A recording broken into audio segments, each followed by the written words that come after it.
அப்படின்னு இதாக பேசுவாங்க. அவங்களுக்கு ஃப்ரீ மைண்ட் கொஞ்ச நேரமாவது இருக்கணும். அதனால விட்டுருவேன். அதனால தான் அவங்க அப்பா அம்மா செல்லம், அம்மா செல்லம்ன்னுட்டே இருப்பாரு. நீங்க என்ன வேணாலும் சொல்லிக்கங்க. அவங்களுக்கு நம்ம எவ்வளோக்கு எவ்வளோ கண்டிஷன் பண்றோமோ, அதில இன்ட்ரெஸ்ட் போகாது. நீங்க படின்னீங்கன்னா, கண்டிப்பா இன்ட்ரெஸ்ட் ஆகாது அவங்களுக்கு.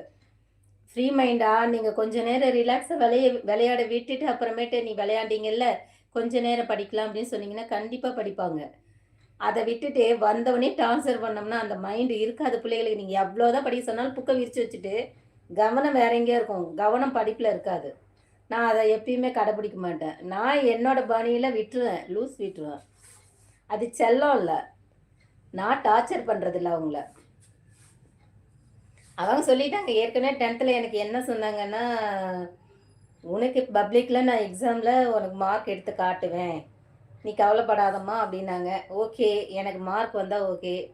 நீ படிக்கணுங்கிறது நான் என்னோட கண்டிஷன் வந்து என்னன்னா, லைஃப்ல பொண்ணுங்களுக்கு ஒரு படிப்பு இருக்கணும். ஒரு ஜாப் இருக்கணும்.